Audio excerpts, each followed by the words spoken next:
നമസ്കാരം. പഠനകാലത്ത് തന്നെ അല്ലെങ്കിൽ അതിനുശേഷം ഉടനെ തന്നെ നല്ല ജോലി ലഭിക്കുക എന്നുള്ളത് എല്ലാവരുടെയും ആവശ്യമാണ്. Engineering, medicine, science, commerce, humanities, technology തുടങ്ങി പഠനമേഖല ഏതാണെങ്കിൽ പോലും മുൻകാലങ്ങളിൽ നിന്ന് വ്യത്യസ്തമായി 3 പ്രധാന മേഖലകളിൽ പഠനകാലത്ത് തന്നെ പ്രൊഫൈൽ ബിൽഡിംഗ് നടത്തേണ്ടതിൻ്റെ ആവശ്യകതയെക്കുറിച്ചാണ് നമ്മൾ ഇന്ന് സംസാരിക്കുന്നത്. ശരിക്കു പറഞ്ഞാൽ ഈയിടെയായി നല്ല ജോലി ലഭിക്കുന്നതിന് മാത്രമല്ല, നല്ല യൂണിവേഴ്സിറ്റികളിൽ, അത് ഇന്ത്യൻ യൂണിവേഴ്സിറ്റി ആകട്ടെ വിദേശ യൂണിവേഴ്സിറ്റി ആകട്ടെ, ഉപരിപഠനത്തിന് പോകണമെങ്കിലും ഇത്തരം പ്രൊഫൈൽ ബിൽഡിംഗ് അത്യാവശ്യമായി വന്നിരിക്കുന്നു. അതുകൊണ്ട് തന്നെ ഇക്കാര്യങ്ങളെക്കുറിച്ച് നമുക്ക് വിശദമായി ചർച്ച ചെയ്യാം. വീഡിയോ അവസാനം വരെ കാണുക. ഏതെങ്കിലും കാര്യങ്ങളിൽ സംശയമുണ്ടെങ്കിൽ കമൻസ് വഴി ഷെയർ ചെയ്യുക.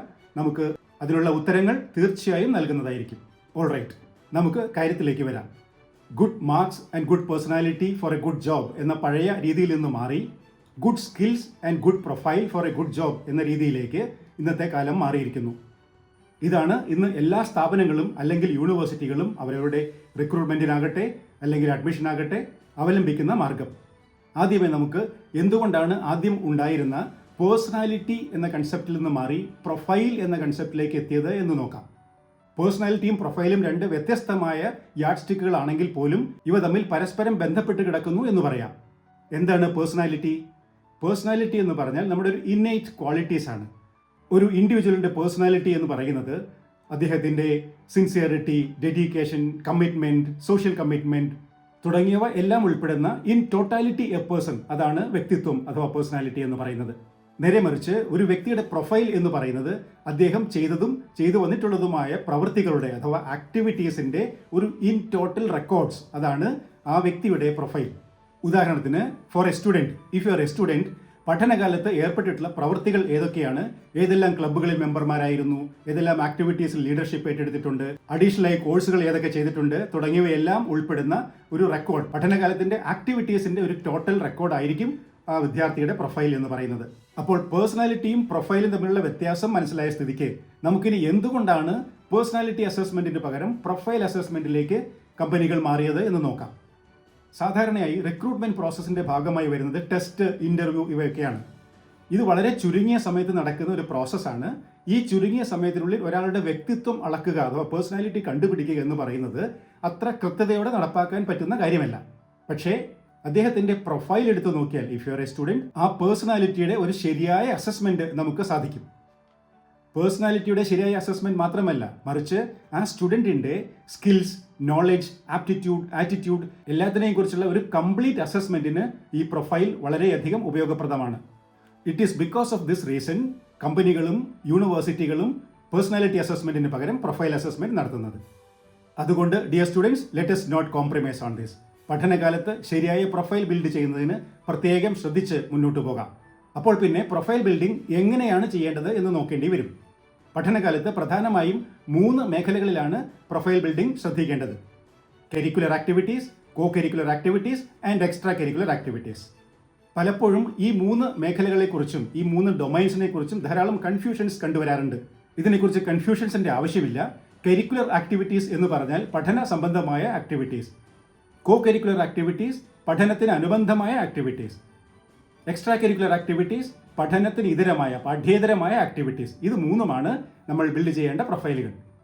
അതായത് പ്രൊഫൈൽ ബിൽഡിംഗ് എന്നതുകൊണ്ട് ഉദ്ദേശിക്കുന്നത് പഠനകാലത്ത് curricular activities, co curricular activities, extra curricular activities എന്നിവയിലുള്ള ശരിയായ പ്രവർത്തനങ്ങൾ, കൺസ്ട്രക്റ്റീവ് ആക്ടിവിറ്റീസ് നടത്തുകയും അവയുടെ വ്യക്തമായ ഒരു റെക്കോർഡ് കീപ്പ് ചെയ്യുകയും അത് അതത് സമയങ്ങളിൽ കമ്പനികൾക്കായാലും യൂണിവേഴ്സിറ്റികൾക്കായാലും പ്രസൻറ്റ് ചെയ്യുകയും ചെയ്യുക എന്നുള്ളതാണ് നമ്മുടെ ലക്ഷ്യമായിട്ട് വയ്ക്കേണ്ടത്. ഈ 3 മേഖലകളിലും ധാരാളം ആക്ടിവിറ്റീസ് നമുക്ക് ചെയ്യാൻ സാധിക്കുന്നതാണ്. അത് നമുക്ക് എന്തൊക്കെയാണെന്ന് നോക്കാം. പക്ഷേ അതിനു മുമ്പ് ഉണ്ടാകുന്ന ഒരു സംശയം, എല്ലാ സ്റ്റുഡൻസും ഈ 3 ഡൊമൈൻസിലെ എല്ലാ ആക്ടിവിറ്റീസും ചെയ്യേണ്ടതുണ്ടോ പ്രൊഫൈൽ ബിൽഡിങ്ങിന് എന്നതായിരിക്കും. അങ്ങനെ ആവശ്യം വരുന്നില്ല. എല്ലാ ആക്ടിവിറ്റീസിലും എല്ലാവർക്കും പങ്കെടുക്കാൻ സാധിക്കുകയുമില്ല. മറിച്ച് നമ്മൾ എത്തിച്ചേരാൻ ആഗ്രഹിക്കുന്ന കരിയർ ഡൊമൈൻ ഏതാണോ ആ കരിയർ ഡൊമൈന് അനുയോജ്യമായ പ്രൊഫൈൽ ബിൽഡിംഗ് നടത്തുവാനാണ് നമ്മൾ ശ്രദ്ധിക്കേണ്ടത്. അതായത് പ്രൊഫൈൽ ബിൽഡിങ്ങിൻ്റെ ഫസ്റ്റ് സ്റ്റെപ്പ് എന്ന് പറയുന്നത് നമുക്ക് അനുയോജ്യമായ കരിയർ ഡൊമൈൻ തിരഞ്ഞെടുക്കുക എന്നതാണ് എന്നർത്ഥം. ഇത് നമുക്ക് സ്വന്തമായിട്ടോ അല്ലെങ്കിൽ ഒരു കരിയർ എക്സ്പേർട്ടിൻ്റെ സഹായത്തോടെയോ കണ്ടുപിടിക്കാവുന്നതേ ഉള്ളൂ. ഇപ്പോൾ നിങ്ങൾക്ക് ഇഷ്ടപ്പെട്ട കരിയർ ഡൊമൈൻ മാനേജ്മെൻറ്റിലെ ഹ്യൂമൻ റിസോഴ്സ് ഡെവലപ്മെൻ്റ് ആണ് എന്ന് വയ്ക്കുക. അങ്ങനെയാണെങ്കിൽ കരിക്കുലർ ആൻഡ് കോ കരിക്കുലർ ആക്ടിവിറ്റീസിൽ നിങ്ങൾ ഇലക്റ്റീവുകൾ തിരഞ്ഞെടുക്കുക അല്ലെങ്കിൽ മൈനർ ചെയ്യുക, ഇതൊക്കെ മാനേജ്മെൻറ്റിന് അടിസ്ഥാനപരമായ പഠനത്തിന് വേണ്ടിയായിരിക്കും. അതോടൊപ്പം തന്നെ ധാരാളം ടീം ആക്ടിവിറ്റീസ്, ക്ലബ് ആക്ടിവിറ്റീസ് ഇതിലൊക്കെ പങ്കെടുത്ത് നമ്മുടെ കമ്മ്യൂണിക്കേഷൻ സ്കിൽസ്, ലീഡർഷിപ്പ് സ്കിൽസ് ഒക്കെ വളർത്തിയെടുക്കുന്നതിനും പഠന കാലഘട്ടം ഉപയോഗിക്കേണ്ടതാണ്. ഇനി നമുക്ക് ഓരോ ഡൊമൈൻസിലെയും ആക്ടിവിറ്റീസ് നോക്കാം. ഒന്നാമതായിട്ട് കരിക്കുലർ ആക്ടിവിറ്റീസ്. കരിക്കുലർ ആക്ടിവിറ്റീസിൽ മോസ്റ്റ് ഇമ്പോർട്ടൻ്റ് ആയിട്ട് വരുന്നത് അക്കാദമിക്സ് തന്നെയാണ്. നമുക്ക് കഴിയുന്നത്ര നന്നായി പഠിക്കുകയും ഏറ്റവും നല്ല ഗ്രേഡ് കരസ്ഥമാക്കുകയും ചെയ്യേണ്ടതുണ്ട്. എങ്കിൽ പോലും ഏറ്റവും ചുരുങ്ങിയത് 7 CGPA എങ്കിലും മെയിൻറ്റെയിൻ ചെയ്ത് പഠിക്കാൻ പ്രത്യേകം ശ്രദ്ധിക്കണം. ഇതോടൊപ്പം തന്നെ കരിക്കുലം അനുസരിച്ചും നമ്മളുടെ പ്രിഫേർഡ് കരിയർ ഡൊമൈൻ അനുസരിച്ചും ഇലക്റ്റീവുകൾ, മൈനറുകൾ ഇതൊക്കെ പ്രത്യേകമായി തിരഞ്ഞെടുത്ത് പഠിക്കുക. ഇന്റേൺഷിപ്പുകൾ ചെയ്യുമ്പോഴും പ്രോജക്റ്റുകൾ ചെയ്യുമ്പോഴും എല്ലാം നമ്മുടെ കരിയർ ഡൊമൈന് മാച്ച് ചെയ്യുന്ന പ്രൊഫൈലാണ് ബിൽഡ് ചെയ്യുന്നത് എന്ന് ഉറപ്പുവരുത്തുക. അക്കാദമിക് റിലേറ്റഡ് ആയ സെമിനാറുകളിൽ പങ്കെടുക്കുകയും സെമിനാറുകൾ നടത്തുകയും ഒക്കെ ചെയ്യുന്നതും നമ്മുടെ കരിക്കുലർ ആക്ടിവിറ്റീസിലെ പ്രൊഫൈൽ ബിൽഡിങ്ങിന് വളരെയധികം സഹായകരമായിരിക്കും. ഇനി സെക്കൻഡ് ഡൊമൈൻ, കോ കരിക്കുലർ ആക്ടിവിറ്റീസ്, പഠന അനുബന്ധ പ്രവർത്തികൾ. കോ കരിക്കുലർ ആക്ടിവിറ്റീസിൽ വരുന്നത് നമ്മുടെ കരിക്കുലത്തിന് അല്ലെങ്കിൽ സിലബസിന് അനുയോജ്യമായ പഠന സംബന്ധമായ ആക്ടിവിറ്റീസ് ആയിരിക്കും.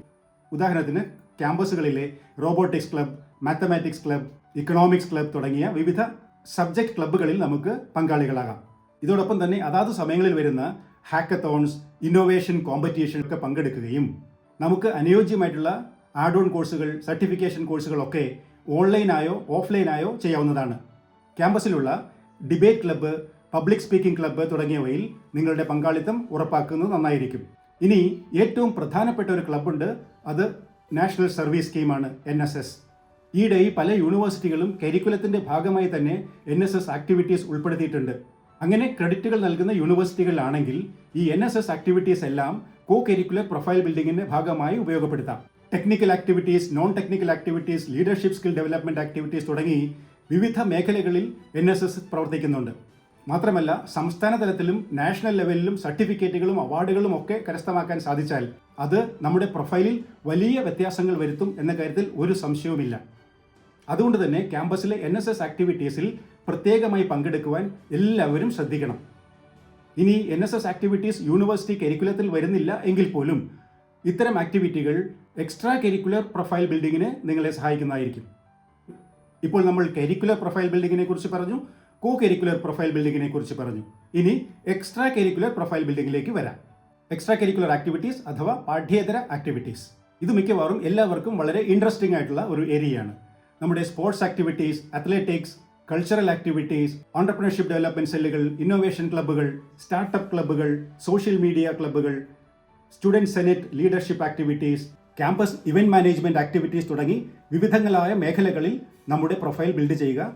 ഇതോടൊപ്പം തന്നെ ആദ്യം പറഞ്ഞതുപോലെ NSS ക്ലബിൻ്റെ ആക്ടിവിറ്റീസും നമുക്ക് നമ്മുടെ പ്രൊഫൈൽ ബിൽഡ് ചെയ്യുന്നതിന് വളരെയധികം സഹായിക്കും.